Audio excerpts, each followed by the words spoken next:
artist series, which is made possible by contribution from the London Consortium, so we're extremely grateful and hope that it kind of does something to connect the consortium more with the AA. I'm going to let Parveen, who's organised the series, to introduce Ralph Rugoff. So welcome to Parveen.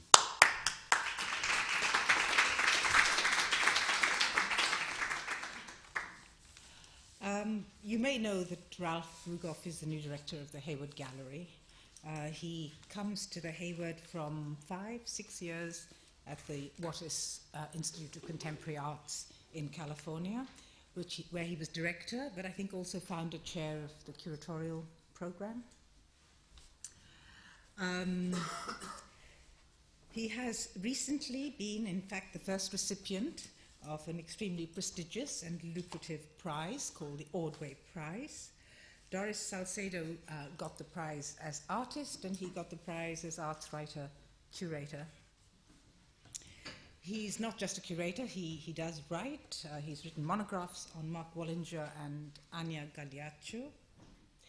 And you may have seen a volume called Scene of the Crime, which he co-edited, and which Tony Vidler has a piece, and also Peter Bolland, people, I think, whose work you know.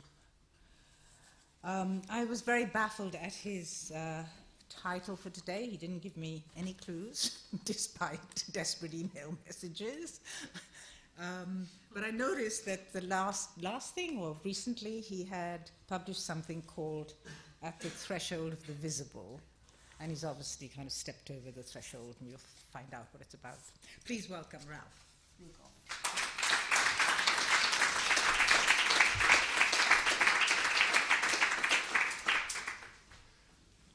Thanks for coming here. It's good to be here. And thanks for inviting me, Parveen and Mark. I wish I had some slides of a woman who disappeared from the art world in the late 90s, and that was her final art piece. Her name was Robin Whitlock, and her whole career was about calling attention to the lack of visibility of African American women artists. And she staged a series of stunts over a 20-year period, which were kind of incredible performative conceptual art pieces. One of them was breaking into the house of one of the leading New York art dealers who was making a lot of money selling appropriation art and appropriating the contents of the house, for which she ended up being prosecuted. But somewhere in the back of this idea of invisible art, I always think of Robin Whitlock, who remains invisible in the sense that I don't know anyone who knows where she is.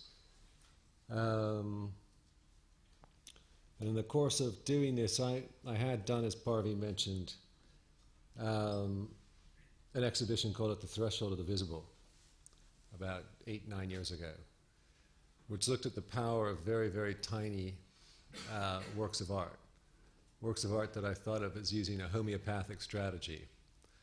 To give you one example, Tom Friedman showed a white pedestal on which there was a piece of his shit that was about 0.5 of a microgram. So it was almost an invisible piece of shit. And people occasionally would sit on it during the course of the show and walk off with this art piece on the back of their pants. And then we'd have to pay for the replacement value of it, which kept going up as the show went on. But something very, odd happened to that piece, that a substance that we normally maybe feel an aversion to, at that size and on this landscape with this white plinth, suddenly became completely neutral and sterilized, and it didn't seem offensive. It almost seemed inviting. So size can do very interesting things, and so can the invisible. This slide, by the way, is a slide of an invisible column of air. And this was a piece by the LA conceptual artist Michael Asher from 1968. There's a fan at the top of that column that you can't see, which is in a box. And it's a box designed so that the column of air maintains its shape as it comes down to the floor. This is a very difficult thing to do just in terms of engineering. Normally a fan blows air in a diffused outward moving pattern. And there is a way to control the air so that it actually stays in a tight column. And I'll get to this piece later on. I mean, the history of invisible art really began almost exactly 50 years ago, give or take a couple of months. On May 14th, 1957, when the French artist Yves Klein opened an exhibition in Paris that included an empty white room. But that empty white room was saturated with what the artist called invisible pictorial sensibility. And Klein's installation inaugurated a tradition that has now spanned 6 decades. Yet, after all this time, invisible art still remains barely visible. Well, maybe there's a good reason for that, you might be tempted to think.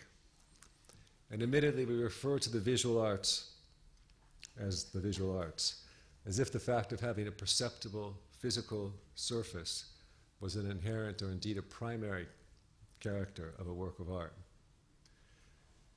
Our abiding concepts of knowledge and truth are also intimately linked with visibility. We associate what can be seen and what can be known or perceived as real. And we convey the fact of our understanding something by saying simply, I see. And I think despite the glut of manufactured and false images that surround us, our everyday experience is still pretty much framed by the notion that seeing is believing. We trust what we see most of the time. Now, in the history of contemporary art, this bias towards the visual reached an apotheosis of sorts in the mid-1960s, when Frank Stella formulated his famous credo that what you see is what you see. One of the pioneers of minimalism, Stella declared that in his paintings there was nothing besides the paint on the canvas. They were a meaning-free zone, in a sense, and that only what can be seen there is there.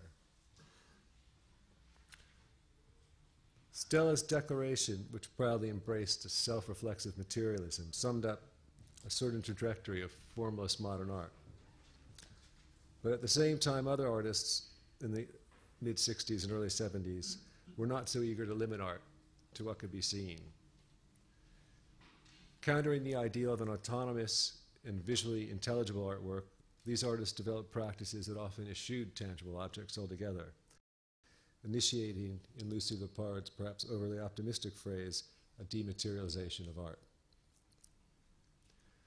And pushed to its logical extreme, this tendency led to the production of works of art that could not be seen. Anticipating Saul LeWitt's contention that ideas, liberated from any material manifestation, could be presented as artworks. In and of themselves, several conceptually oriented artists began developing invisible projects. This is Michael Asher's project I mentioned already. And for Michael, part of the thing was that it was citing the blowers next to an existing architectural element in the gallery and creating a kind of doppelganger of accelerated air that was next to it. And you would walk through it, and it wasn't a heavy current. You would just notice a kind of unexpected gentle flow of air that somehow altered your pathway through the gallery and annotated that journey in a kind of unexpected way. And that's actually the wall label you see. Wall labels become very important when you're showing invisible work. In fact, I curated a show of invisible work, and my initial idea for the show was that it would be a room of wall labels. But we ended up getting a few pieces of exhibition furniture in there too. At the same time as Michael Asher made that piece, Art and Language produced a piece called Air Conditioned Room, which was accompanied by an 18-page text in which they made a very theoretical argument that the air in an air-conditioned room, if it was kept at a certain temperature, could be considered a work of art. And it's a great piece of reasoning. And it's a very dryly comic piece of text that is so rational that it kind of implodes.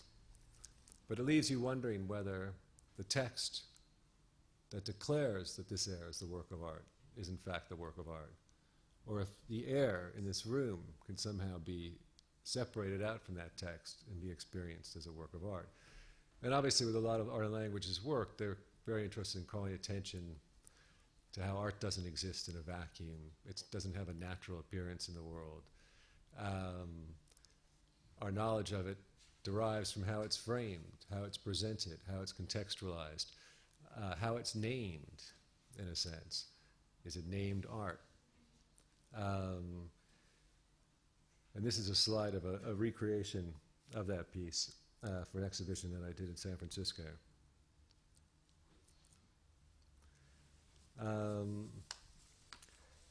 Now at the same time, about a year after Art and Language's piece, the American artist Robert Barry, who was a true explorer of the invisible at this time, began going around California and releasing cans of inert gases into the atmosphere. This is a picture where he released a can of helium into the atmosphere and then documented the result.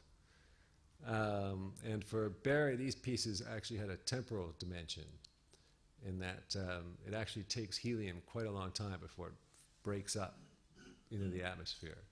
So the piece might have a duration of 1,000 years. And he would record these with these photographs and also the amount of helium that was released into the air. Another piece of Barry's at the same time was this electromagnetic energy field. This is from 1968, where on a shelf in a gallery he put this box that basically sent different patterns of electromagnetic waves through the gallery, literally making the gallery a charged space. And as you walked through that gallery with your body, you would alter the rhythms of these waves. You couldn't see any of that happening, of course, but you knew that it was going on in a dimension that you couldn't see. And I think in works like this, sometimes the invisible is a metaphor for what is outside of our conceptual frameworks, for what's outside of our systems of knowledge. That we know that there are things that we can't see that are around the corners, created by our own systems of knowledge. And Barry, I think in one of the key pieces in this history, I don't have a slide of this, did a piece called Telepathic Piece in 1969, where his contribution to a group show was a statement that he would try to telepathically communicate a work of art that was beyond both language and image. And a few years ago, Jonathan Monk declared that he'd received that telepathic message.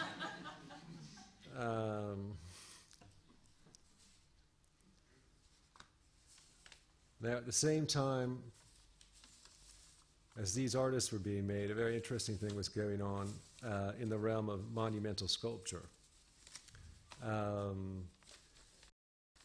There was a history of kind of underground monuments that try to interrogate the idea of the monument by suggesting constructions that were out of sight in one way or another.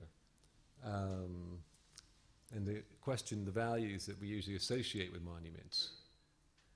So Klaus Oldenburg, someone we usually think of as doing very big things and things that take up a lot of attention, was a leader in this movement, actually. And this is a drawing from a 1965 project of his which was a project for a memorial and tomb for John F. Kennedy, President John F. Kennedy. And what he proposed was to dig a tomb underground that would be the size of the Statue of Liberty. And I think the size of the Statue of Liberty standing head down. And I think on one level there was a sense that this was this implied that the American dream had somehow been turned on its head and was going to be buried.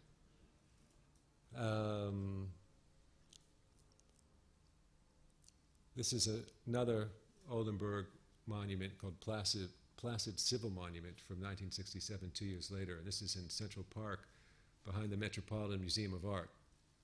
And he hired a team of professional grave diggers to dig a grave and then to fill it in again. Now, 1967 in the US, the news was filled with images of the Vietnam War. It was a common draft, so everybody knew people who were over there. Everyone felt impacted by what was going on in that war. And digging a grave was not an innocent thing to do. And at the same time, I think for Oldenburg, he stated that the grave was in the shape of an inverted plinth. And for him, it was a way of trying to bury all the monuments to the Vietnam War that he imagined would come in the future, heroic monuments that had characterized the monuments of every other war. So he wanted to kind of have a preemptive strike at that kind of monument making. But of course, the fact that this grave is next to a museum recalls a whole other kind of avant-garde tradition of associating museums with mausoleums. I think that was Marinetti's phrase in his 1909 Futurist Manifesto. Robert Smithson, in an essay from 1967, refers to museums as tombs. And there was a sense that the museum is a place where art disappears, where its meaning vanishes. So I think Klaus had a good reason for putting this behind the Metropolitan.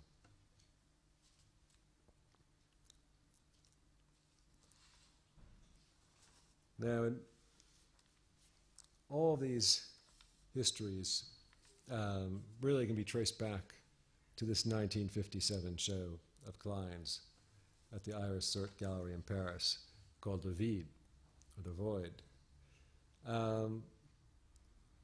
for which he completely emptied out the gallery of any object, painted the walls white. Here's another image.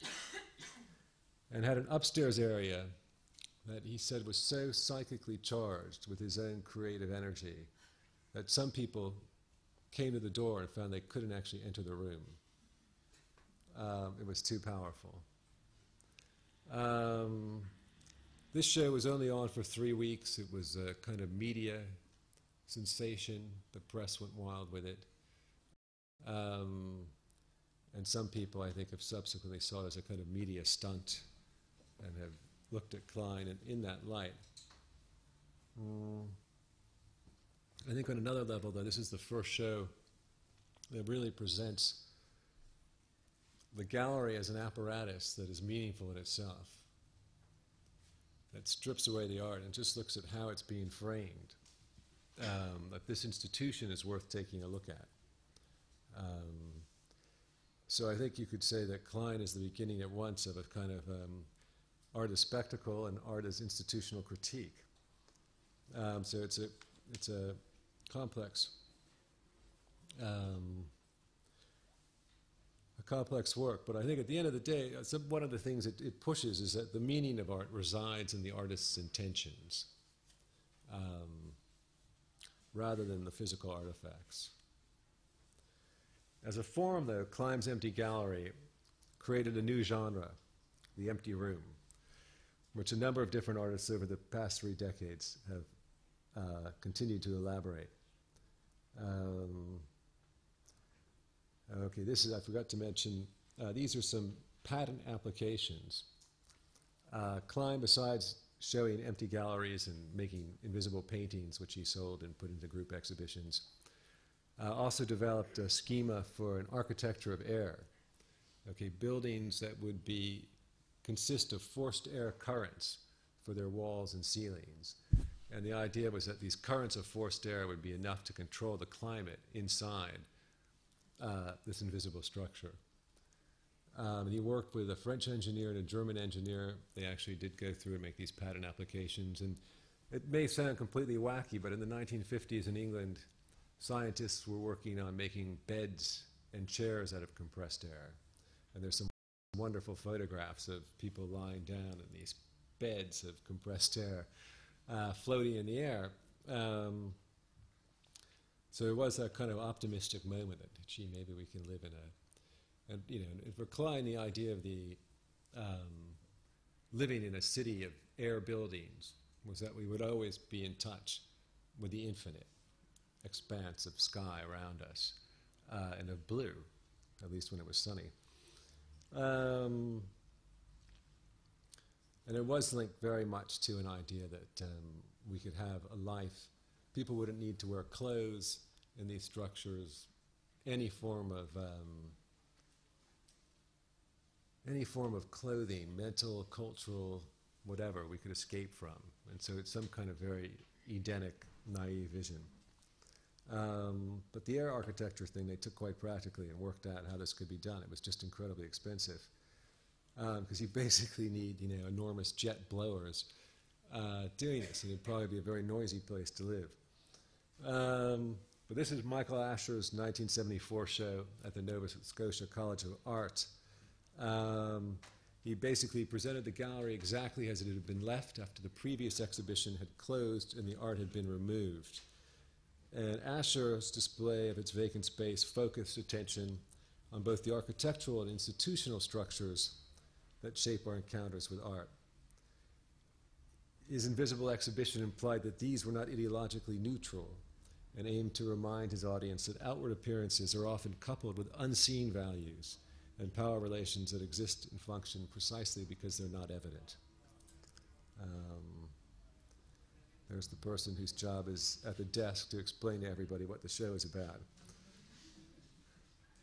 Now, less than 20 years later, a very, very interesting artist named Laurie Parsons, living in New York, presented an untitled show at the Lawrence Monk Gallery, for which she also left the gallery space empty,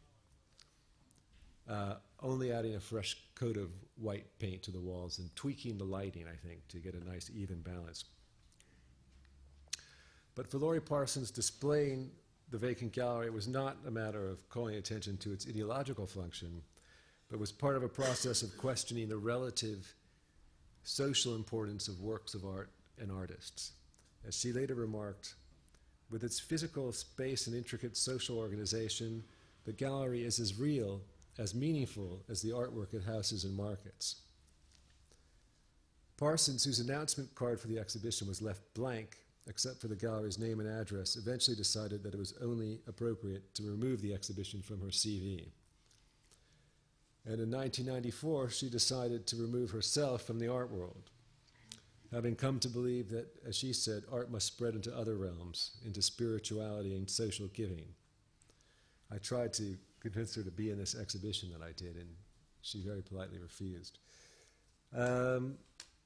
Only months before Laurie voluntarily disappeared from the art world, the Welsh artist Bethan Hughes similarly opted to leave an exhibition space exactly as she'd found it. Invited to create an exhibition for Haus Esters, a museum in Germany, housed in a residence designed by Mies van der Rohe, Hughes decided that it would be superfluous to install a new piece there as the building itself was already an artwork. Her only intervention was to provide visitors with a single sheet of text, featuring individual words and brief phrases that evoked in a very abstract way an encounter with an absent object. So, obviously, the empty gallery as a form can accommodate a lot of different intentions. How those intentions are communicated to us depends somewhat on the context of that gallery, but largely on textual information that circulated around this empty gallery. Yet another approach is seen in this 1975 work, White Light, White Heat, by Chris Burden.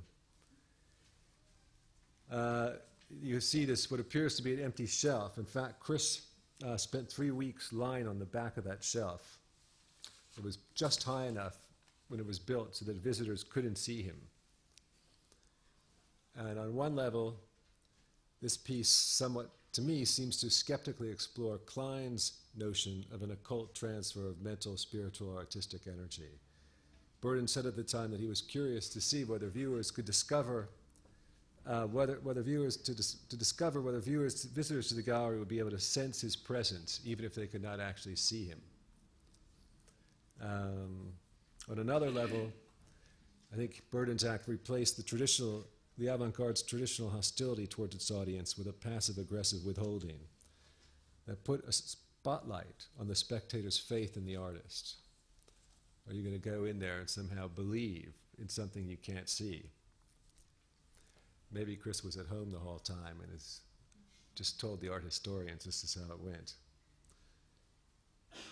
10 years prior to this, in the early 60s, Marcel Duchamp had declared his disgust for the commercialization of the art world and declared that the only solution for the great artist of tomorrow is to go underground, to become invisible, in other words, to escape becoming a worker in a factory producing for an art market.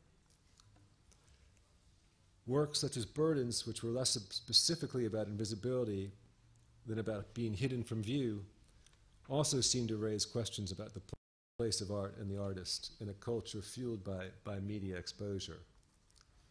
So Chris is doing this really around the time Interview magazine, Andy Warhol's magazine, is coming out.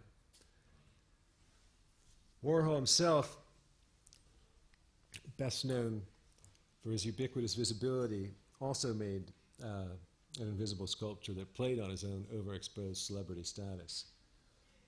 Warhol created this work at the Area nightclub in New York, a place where people went to be seen, by stepping on a pedestal and then stepping off again. He promptly installed a wall label beside the pedestal identifying the unseen work as invisible sculpture. Presumably traces of his celebrity aura were left orbiting around the plinth's airspace. So this is almost a religious work of art, but an ironic one. The trope of a site or an object charged by an artist's fleeting presence was a recurring motif in the work of James Lee Byers, who, not unlike Klein, persistently questioned the relationship between physicality and immateriality. Interestingly enough, one of Byers' first artistic actions was the removal, in 1957, when he was 25 years old, of all the furniture, windows, and doors from his mother's house in Detroit, a kind of domestic echo of Klein's The Void.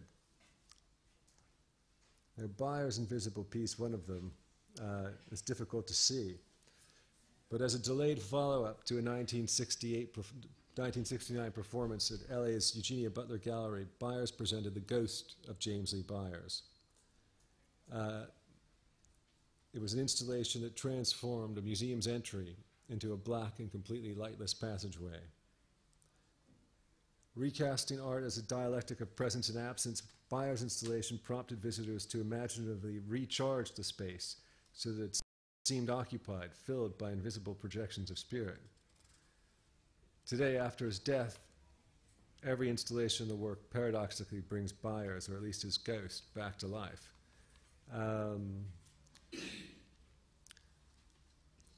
Now, just as Byers reanimated Klein's Void by creating a haunted version of it, Tom Friedman's Untitled, A Curse, can be seen as a distinctly non-utopian return to Klein's practice of sensibilizing space. This is the same guy who had the very tiny turd on a pedestal.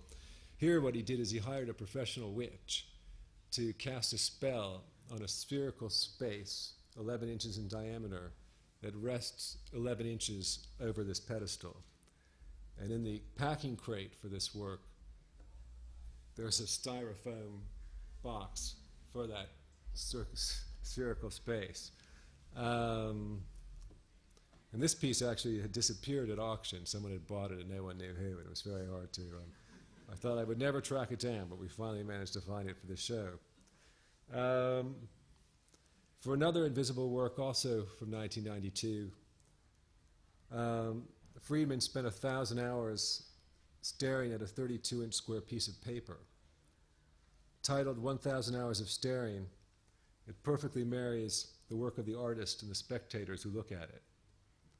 So anyone looking at that is just reproducing the work of the artist.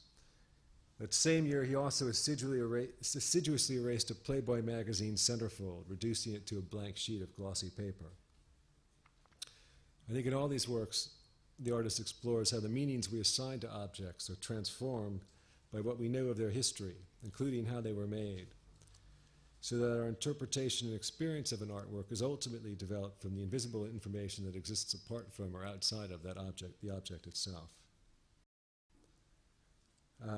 This is just an installation shot of from this invisible show in San Francisco. And these are tables of invisible drawings by a Swiss artist named Bruno Jakob, who's been making invisible pictures for the last 20 years. And he's devised several different means of making these invisible pictures that extrapolate also on Klein's practice of impregnating space or artifacts with a transferred energy or sensibility. And that's what his invisible drawings look like. Sometimes you can see stains of liquids. But Bruno, one of his methods of working is to expose a lightly primed canvas as if it were a type of photographic paper to the presence of a person, animal, or environment in order to capture some aspect of their existence. Now, he also did this to his mother when she was on her deathbed to capture her last impression of her life. But he also makes images on paper using water rather than pigment. And he's created installations in parks, painting blades of grass in this way as well. Also, an interesting thing about is he often has double titles for his works because he's thinking of one image, but he's painting a different one. So there'll be two titles, and you get a sense of what he's up to. But all of the imagery is evaporated because he's basically painting with water. And he views his painting as a kind of action-based practice. That's a time-based choreography that's connected to the world rather than to making an image of the world. This is another Swiss artist, actually, or an artist who lives in Switzerland, Johnny Monte, who made some, these are called magic ink drawings from 1989, and he used invisible ink. So these were only visible for a moment in the making of these drawings. I think during the past decade, a number of artists making invisible works of art have also engaged with specific political and institutional scenarios. But in contrast to the theoretical rigor of art and language or Michael Asher, they've adopted a much more provisional and improvisatory approach. This is a certificate presented as an artwork by Maurizio Catalan, an Italian artist. In 1991, he'd been invited to participate in a group show. The night before the exhibition, he hadn't made anything for the show. So he went to his local police station in Milan, and he told them that an invisible sculpture had been stolen from his car. And the guy filled out the police report saying precisely that. And then Maurizio submitted this framed police report to the exhibition as his work of art, his contribution to the show. Obviously there's a prankish humor here, but there's a kind of, and also I think a making fun of bureaucracy and the kind of blindness that bureaucracy can result in, where a policeman can just sit down and fill out a form about an invisible sculpture being stolen without thinking about it, without questioning it. This is the easiest way to keep going. And there's an irony that it's an invisible work made in collaboration with an agency devoted to tracking down visual evidence. And I think in Maurizio's case, it also demonstrates his ability to frustrate expectations of his own artistic role. We expect an artist to provide. He was asked to provide something visible to this show, which he also did in 2004 at the Whitney Biennial, where he donated a life-size fiberglass sculpture to the museum's collection, but insisted it had to be buried 3 feet under the floor and could never be shown. And presumably it's still there. Now here the relevant text is up in the upper left-hand corner. This is a work by Gianni Monte, a very interesting Italian artist who lives in Geneva. It plays off of Robert Barry's telepathic piece to some extent. Monte had traveled to Bogota, Colombia to do another work, which he calls Psi Room, where he pretends he's a psychiatrist and invites people in from the street to have consultations with him. And after a week of having consultations with people from the street, he realized that everybody was grumbling about the president, Ernesto Samper, so that the best thing he could do would be to try to encourage the president to leave office. So he called for a telepathic conference for people to gather and telepathically send a message urging the president to resign. And this got picked up in the local newspapers as the story played out. And then he was very quickly asked to leave the country and managed to make it out of his hotel window before the police came.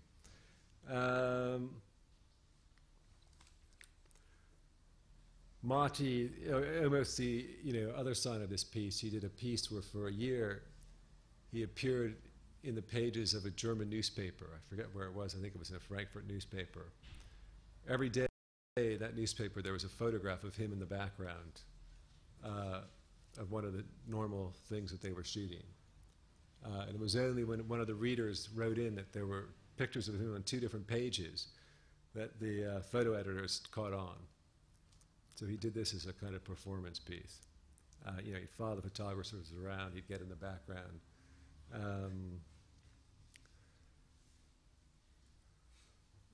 Now, I don't know if you can really read this. Oh yeah, that comes out pretty well. This is a piece by Jonathan Monk, who's a British kind of neo-conceptual artist, who took Robert Barry's telepathic piece and the text from that and had it translated into a series of different languages by submitting it to professional translation agencies. Those languages happen to include languages from Soviet bloc and also Chinese communist countries. So there's a sense that, what were the countries that were invisible to the West in 1969 when this piece was made? What would it mean?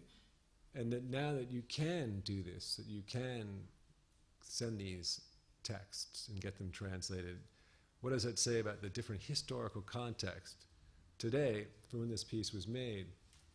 And of course, there's also the kind of Chinese whispers phenomenon, that by the time it's translated at the end from Chinese back into English, Barry's rather dry text has become something about image of the reaction of the soul,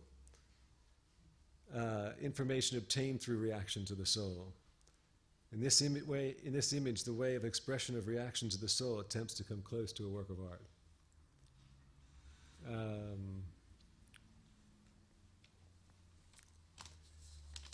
Now, in Ralph Ellison's 1952 novel, The Invisible Man, invisibility was a social metaphor for the marginal roles occupied by African Americans in the US. And Glenn Ligon, an artist in New York, had made a series of etchings drawing on quotes from this book in the early 90s. And he also made an invisible artwork for the show. And as a title, He Tells Me I Am His Own. And his invisible artwork was a white photograph. He wanted to make a photograph of whiteness. And the title, He Tells Me I Am His Own, is taken from a religious hymn that alludes to someone having a personal encounter with Christ after the resurrection. And I think Ligon was very interested in the way that kind of the divine was usually represented as a blinding white light in Christian literature and films. And so that even our cultural tropes of invisibility are color-coded. Whiteness, of course, is not invisibility. And that they're never neutral, that they always reflect the invisible ideology of the culture that produced them. You know, obviously, I think in not providing a legible image or thing, something for us to look at, to contemplate, works such as these question the way we conventionally look at art. To represent something is, in a sense, to make it visible to others as a possible object of reality. And in eschewing this scenario, invisible artworks divert our focus from the physical and tend to increase the visibility of the artist's own role.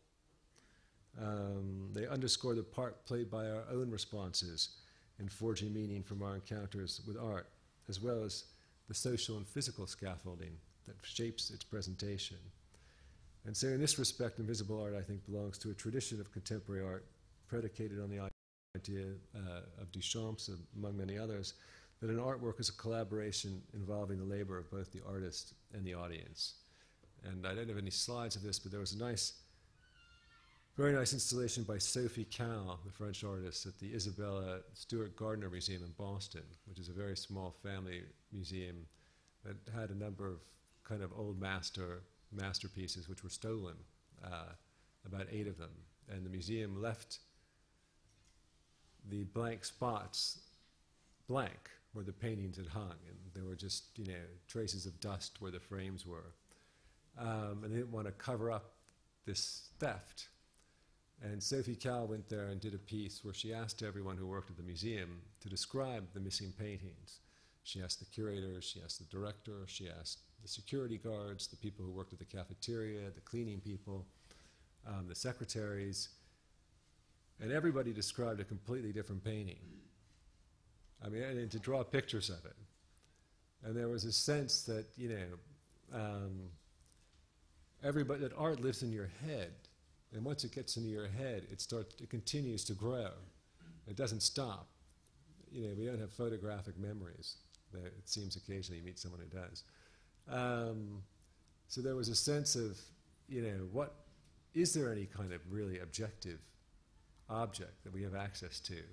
Or are we all bringing so much to our perception of it through prior interpretations that we're looking at completely different works of art that mean completely different things to us?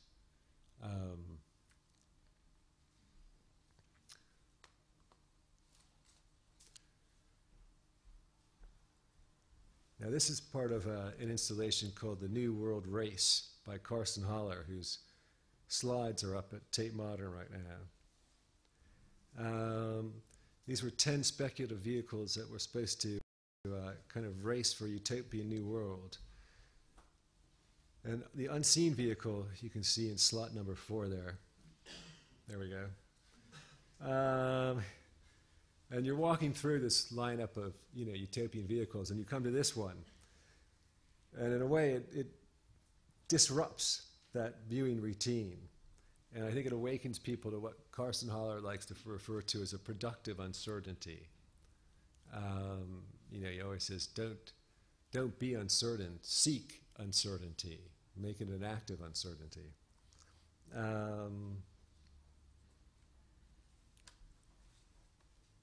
Now, invisible art, inevitably invisible art like this, calls attention to gaps in our perception and understanding. In doing so, it can highlight what performance theorist Peggy Phelan has called the trap of visibility. Drawing on the work of Lacan, Phelan has argued that in our attempts to see something, whether a person or a thing, we usually recognize only what is familiar already. We see only what we already know how to look for and what we choose to look for. And this happens in our encounters in galleries as well as in everyday life.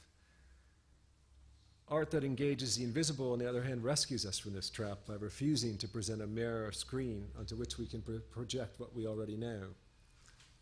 Instead, it subjects the conception of the art object as a static or self-contained reality to a pointed, often comic, and much-needed critique.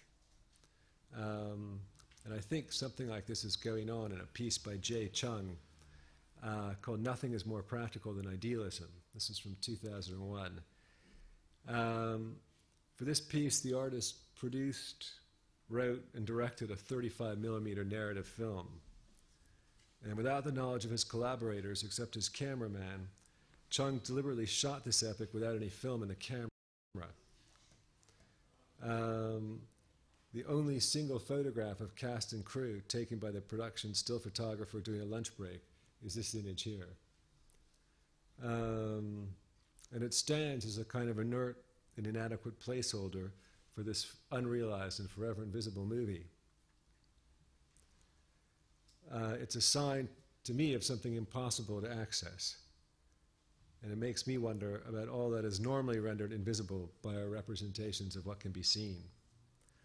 And finally, one more invisible piece by an artist, Jeppe Hein, who right now has a very interesting kinetic sculpture at the Barbican, which I would encourage you to go and see before it closes. Jeppe Hein created an invisible maze and took this process of questioning representation and gave it a kind of spatial activity as a corollary. Hein provided visitors with these digital headphones. Let me see if I can, there we go. Digital headphones that would vibrate, every time, that looks like a more interesting talk. Every time these headphones would vibrate every time you walked into an invisible wall. So to go through the maze, you would have to try to find the direction that the headphones wouldn't vibrate in. So we would take an empty gallery space like this. People would put on the headphones. But then, making matters more complicated, Hein's headphones had one of six different maze patterns on them. And they were all historical examples. The medieval maze at Chartres. One was the hotel room from Stanley Kubrick's The Shining. And one was actually based on Pac-Man. But so you would find, people walking around following different mazes in this empty space. So you couldn't just follow the person in front of you and think, oh, they know where they're going. Each person in this room is following a completely different path. Some of them may be following the same maze, but at very different stages. And I think for me, Hein's maze, besides undoing the kind of rituals and conventional protocols that govern our behavior in galleries, how we go about moving through a gallery physically, and what motivates us to make that move, presents this wonderful spectacle of kind of wandering visitors following indeterminable routes that on one level conjures art's potential to be an open field, even while suggesting the invisible limits that frame the pathways we follow. Everyone is, after all, following an electronically tipped-off route map.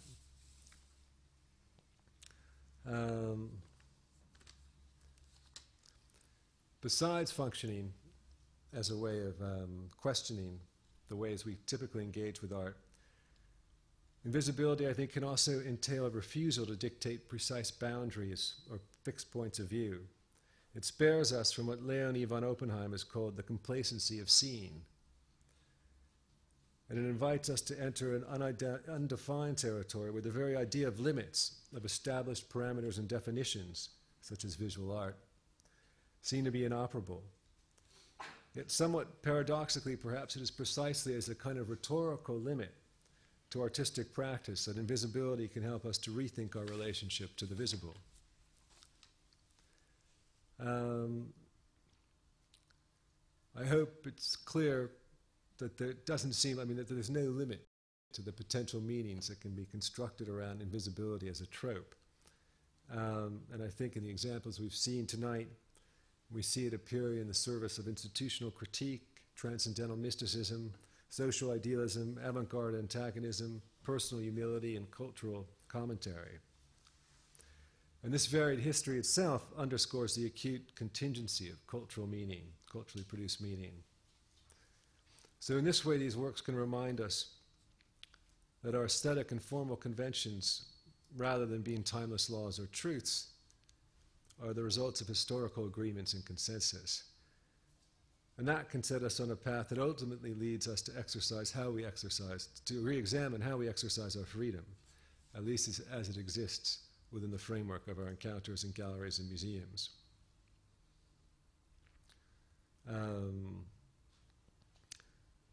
There was, despite this wonderful history, there's no rising tide of invisible art in the contemporary art scene today.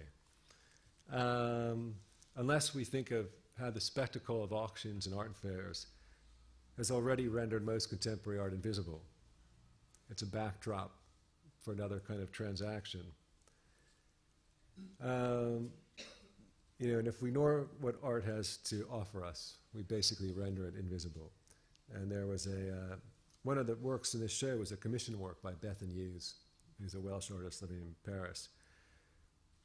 She hired an actor and trained an actor to walk around the gallery of this invisible exhibition, ignoring all the works in the show, as if they were all invisible. But you see that phenomenon almost any time you walk into a museum, or especially if you're at an art opening where nobody looks at the art. I think we're curators to try to attract people's attention, resort to ever more spectacular means to do so.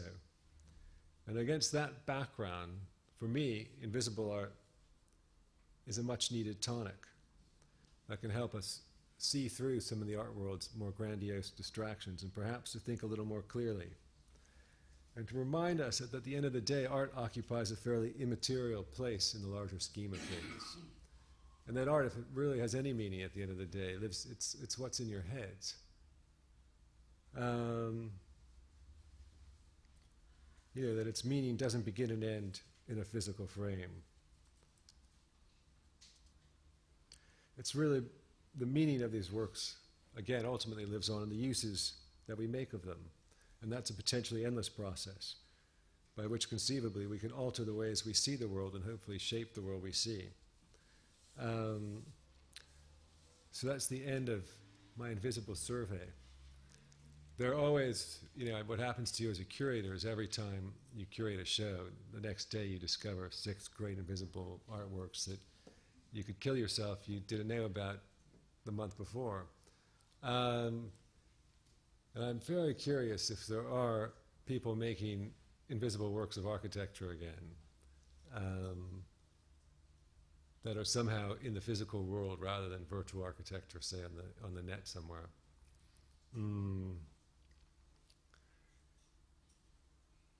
This is an area I'm still very interested in, and I would love to do if there's a way to expand this show to find more invisible material, I would love to put this on at the Hayward, partly because I think the press coverage alone would be a work of art.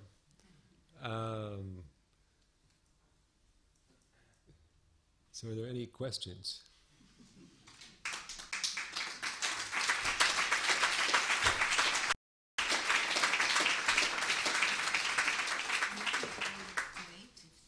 What's that? Yeah, I'm happy to take questions. I have one for you, which Okay. I have one for you as an arts writer, really.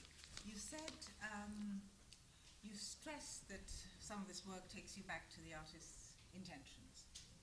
Then a bit later you said it's a collaboration, not collaboration, that the artist and the audience make the work. And I want to put the question quite simply. I don't think it's a simple question, but what is the place of the arts writer in this? Well, I think there's a conventional place of the art writer is that you're sort of the publicist for the artist. What's yours?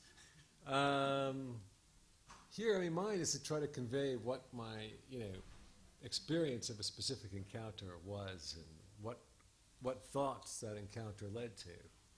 An artist can make a claim for what their work is about. They can state what their intention is. And it may not have any meaning for me in that particular setup. And so then I have a hard time embracing this as something that I can say is an interesting work, but it doesn't make me think. So a lot of it is just, and for me, it has to have an effect on me. That, that's the thing that gets things going. Otherwise, I'm not motivated to think about it. I mean, there was an Irish painter, I think his name was Patrick Collins, who said that art starts in the stomach, goes to the heart, and then gets up to the head at the end. And that's sort of, you go through a visceral reaction almost. Maybe there's an affective reaction. And then you're led to think about why you've had those reactions. It's how Freud always did it. Was it? Yes. Well, that's and you always glad talk to about know the that. effect. Yeah. The effect, is what I tell my students. You start with the effect, and then you weave a story if you like. But I was very taken by the man who held the canvas Yeah. In front of his dying mother. It kind of reminds one of Barth at the margins. Right, yeah, yeah. But obviously there is an entire kind of performance that he's going through which is real for him. I mean, yeah, no, he's a very curious guy. I mean, he actually lives in the Lower East Side of New York. His wife is a kind of well-known, accepted kind of vanguard New York artist. You would never associate would be with a guy who's capturing the ethereal impressions of cows in the field. But for Bruno, a lot of that stuff I think is metaphorical. It's like, in a way, that image to me is almost about photography as much as it is about painting. oh yes, but for him it's about touch. I mean, you made the point that when Right. he paints with the water, He is does. touching the world. So there's something going on for him in all that work. He does come from this kind of Kleinian mystical thing that an atmosphere in a room can land on your piece of canvas and then somehow be made available to someone else who looks at it. That energy can be transferred from one surface to another and can be perceived by someone or felt. That's what he says. What he does is the actual thing. Yes. I mean, Well, then his he might. activity seems to be extremely important for him. Yes. No. For I mean, him, that's it what is about the That's activity. what the writer might come up Yeah. and, as it were, comment on and unravel. All right. Yeah. He's doing a kind of action painting. Maybe. Okay, I'm sure. Maybe they'll help you with the show, but I'm sure they will have something to say. So can we have questions, please? And there should be a mic going around. Yes, there's Steve here. Most of your examples concerned art where there is clearly a visual dimension, a visual prospect, but it has been withdrawn or withheld or deleted. Is there any interesting relation with art that just is not invisible but just non-visual? I mean, there wasn't any sound art in what you showed us. There was one sound piece in the show, but That was inaudible. well, no, the gallery sitters would receive a random phone call once or twice a day, and they would hear a noise that's made by the feedback of holding two telephones together. It was from an artist named Trisha Donnelly. But no, it's true. I mean, to frame invisibility, you have to have some structures that create a frame, whether it's a pedestal or a frame, a wall, a room.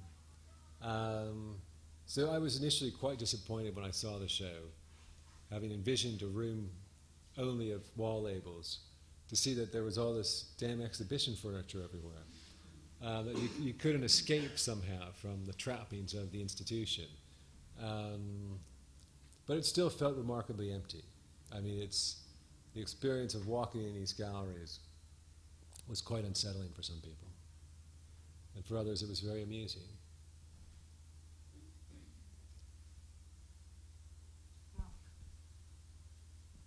I think one of the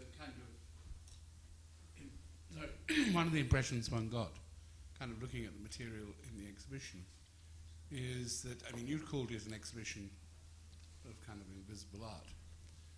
It was also really an exhibition of frames and of framing,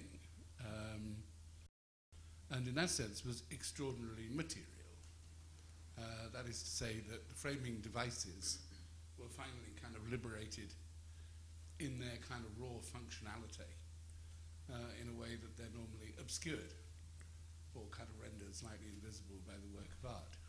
So I was just kind of wondering how you felt about like the question of framing. Well, no, I mean, I think that's one of the things invisible art is always about, is it's calling attention to how you frame something as not only as an art object. I mean, the framing, say, for this art and language piece is an 18-page text. Without that, you've just got an air conditioning in a room that has no meaning whatsoever. Some things, as you say, are physically framed. I suppose somebody could have done a drawing on the wall in disappearing ink, and it would have been a more invisible art project. But I think it's the tension between the visible and the invisible that this work's exploring. So rather than try to get into a definition of invisible art as something that has to be completely invisible, to me it's about art that is engaged with the invisible. But then once you sort of accept the idea that the framing is kind of very important, then some of the statements, like, I mean, I think, for example, the statement by Frank Stella, what you see is what you see, is actually just plain wrong. Yeah, I think it is plain wrong. I mean, for a number of different reasons, but partly because he's kind of refusing the fact that what he's showing is delimited by some process. Absolutely. Of framing, and that is not some kind of contingent. Yeah. No, this whole type of work is completely against any kind of positivist assertion about, the legibility of art, the self-evident legibility of art.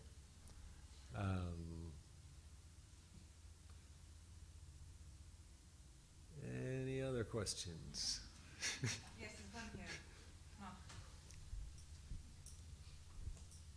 Very simple question. In your show of invisible things, were you ever tempted mischievously to swap the captions around on works?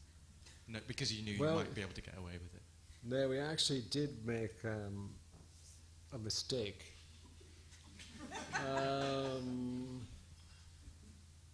Which had to do, there's Jonathan Monk, that translation piece where he takes this text from Robert Barry. It actually goes to 12 different languages. And we had made some mistake with it. I forget what it was right now. But no, I wasn't tempted to switch them around because it really wouldn't make sense. Some of the descriptions you see are quite precise. Like, I mean, yes, I could have switched Tom Friedman's Witch's Curse with the Andy Warhol big pedestal. And then Warhol would have stood on a very small pedestal. And those two pieces to me are very related. I mean, it's one is a kind of theological aura, the other is a diabolical aura. And so I think, again, it's a sense that nothing's neutral. This thing that we call an aura, whatever it can be configured to mean anything. But you seem to substantialize it by saying aura. Right, as opposed to the thought. Yeah, the thought. I was there. I Right. mean, it is an I was there. Right. No, it's true. Presented by Warhol very, very strongly. Yeah, the Warhol one, in my practical experience, has it more as well. People still look at this Tom Friedman thing a little warily when they read the description.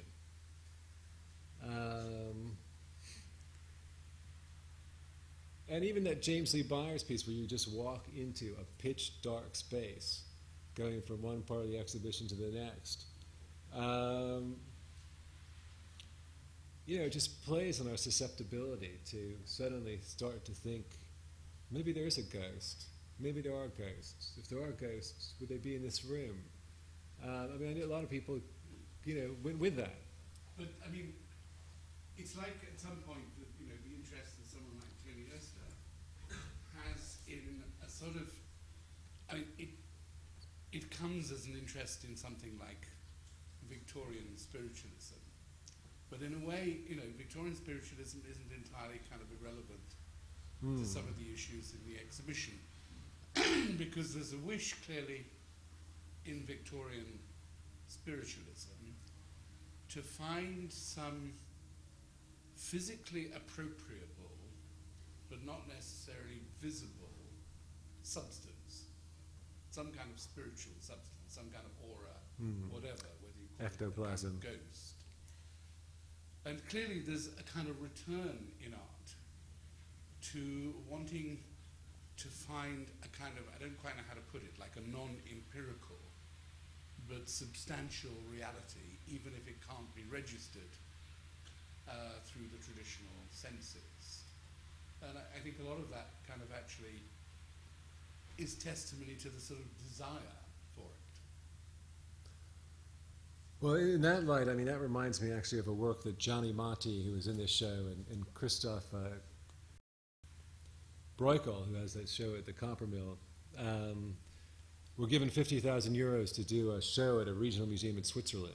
And their response was they created a false wall and hid the money in the museum, and then invited the people of the town to come and find it, and whoever found the money could keep it.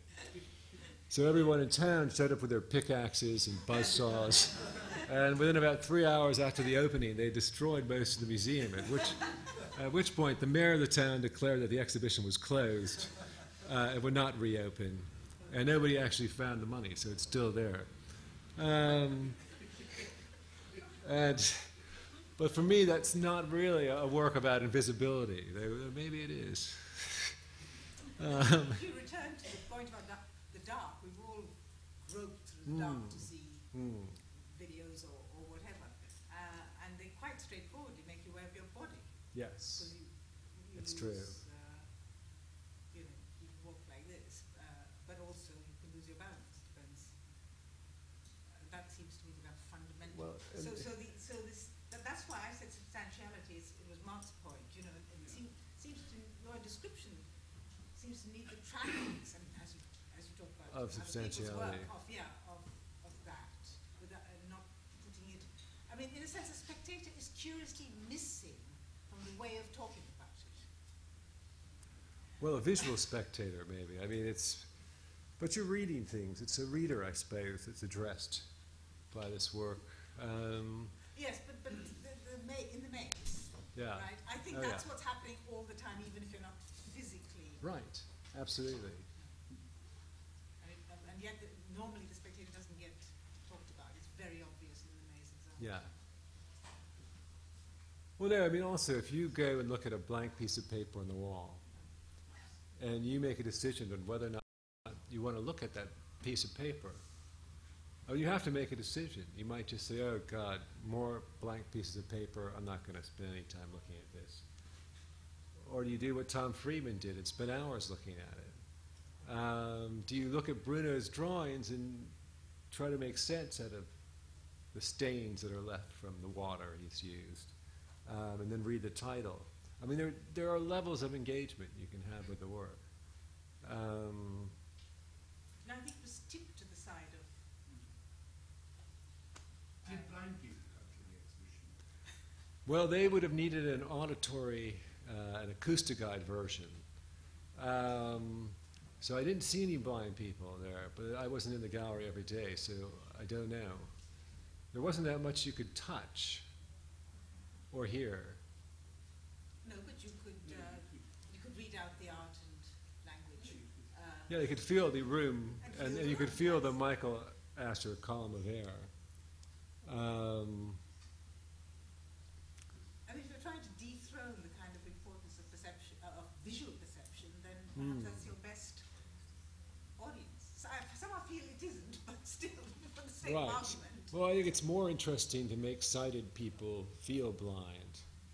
I mean, I had a meal recently in a restaurant that's run by blind people, and you go and eat in the dark, and it's pitch black, and you don't know what you're going to eat, because the menu's a surprise.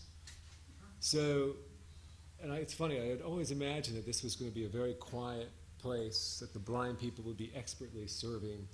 In fact, it was bedlam. People were dropping plates and knocking over bottles of wine right and left. But it was a very, very interesting experience to sit down and only hear the voices of people around me, not to see them, and then to eat some kind of very complex salad with a lot of different elements in it, without knowing what it was. And each bite, I was attacking some different part of the salad, because I couldn't see what I was looking at. I was just kind of blindly going like this with a fork. I didn't know what was going to go in my mouth. And each bite was completely different because the salad had different things in it. So it didn't make sense to me as a salad. I mean, I couldn't add up the component parts into a coherent meal. This one's in Paris, but apparently there's one in London too. I don't know if the one here, the food's not supposed to be so good. Not that I would rave about this place in Paris, but I think I'd like some comments on, examples from the audience for Ralph. of invisible architecture. Yes. Or art. More examples. Yes. Yeah, I wanted to actually answer to the challenge of this invisible architecture by mentioning, or maybe it's not, I don't know, maybe it's invisible art, by mentioning the work of an artist called Jorge Pardo. Did you know his work? No. He did this piece in LA. All his work is influenced by modern architecture, given that Was this Jorge Pardo? Yeah. Did I pronounce it wrong? No, I probably just have a very American pronunciation But of it. the piece called, I think it's 435 Sea View. Is this his house? Yeah. Yeah. So, I mean, That's true. Just mention it for people that may not know, where I'll just summarize it, where he basically approached Mocha LA to take part in this artwork, which would be, their part came out of the funding, where they put $10,000, I think, into a budget of about $300,000 for the house, which he built. And then for a period of time, the house existed as a satellite site for the museum, as a work of sculpture, if you like, but it remained empty, if I'm correct, I think. And then after a while, it resumed being a house or a home or whatever you want to call it. So is this kind of part of what you're talking about, I suppose? How does that work? That's a really interesting example. I mean, I'll give a brief summary. This is just an artist whose work is very close to modernist design, and he designs things like lamps and tile floors. Basically presented his house as a work of art for a 3-month period. I mean, I don't really believe that a thing can be identical with itself. And I think Jorge was somehow trying to pull a fast one there. I don't think it was, it was a house. If it was a work of art, it really fell miserably flat. But it's an interesting idea. Is it invisible as an artwork because it's a house? My feeling was more, no, it's just not an artwork. It's a house. Yeah, no, for 3 months, museum groups would come by and here's Jorge's house. It's an artwork. Yeah. Yes, someone for that. There's a piece by Kiki Smith called 12 Jars. Do you know about it? I don't think so. It's 12, they're not exactly jars, but it's sort of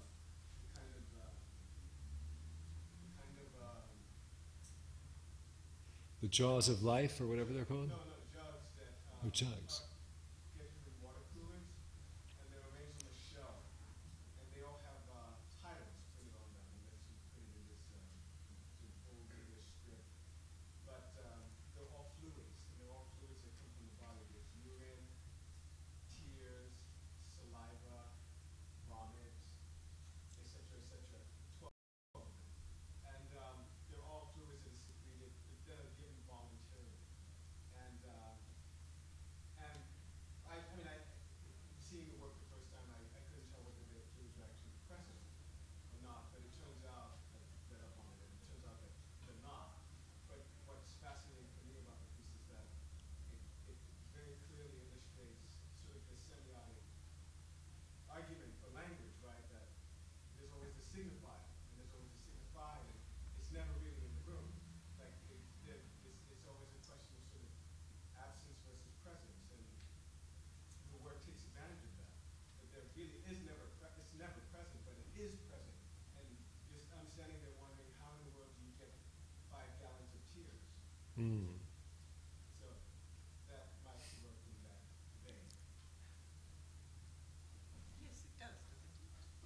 No, I think it is very similar. Yeah, no, I think it is.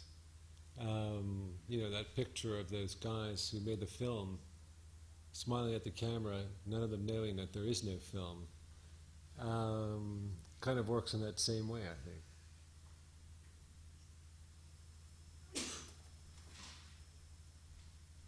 Except there really is no frame there. There really is no frame for the non-existent film, is there? I mean, what you had as placeholder was Yes. very contingent. It might not have been present. No, it's true. He does have a script, and he sometimes shows things that are associated with the film. Oh, so you read the script. Yeah, you look at pages, the storyboards from it or something, but I like it, just the image is the only thing really that was... Sorry, can I have one last question? Do you think is invisible art the ultimate prankster art? Well, I mean, obviously, you know... It's also just an excuse for not doing anything, isn't it? For being rather lazy. Well, I don't think so. I think you have to have a good and interesting thought about art and how people look at it to make a good work of invisible art. So rather than be lazy, you've got to be pretty sharp. You can be very lazy and make a painting. About the paradoxically, you said that just sounds like he's taking the piss. And No, I don't think Horace was taking the piss. I think he... It plays upon, you know, the kind of, the sort of, the expected, it plays upon the idea that culture, you know, post sort of Duchamp, expects emperor's new clothes. And so, you know, you can kind Sure. of, within this short circuiting, you can sort of, the artist can kind of operate in that space. Is it there? Is it not there? Is it art? Is it not art? And, you know, and that seems like, I mean, I'm not saying, there's probably very good invisible art. There seems to be also a lot of really bad and lazy invisible art, even though it looks like the same thing.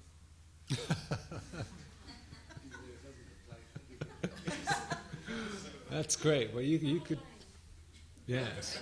I think the problem is in a way, I mean, it's obviously kind of subject to those kind of criticisms, but in a way, the problem for me with it is the proximity which it kind of gets towards a certain kind of religious kind of definition, in the sense that, you know, on the one hand, it degrades kind of visual perception in order that there can be a kind of spiritual vision of something. I mean, when I say spiritual vision, I mean some kind of supersensory form of apprehension.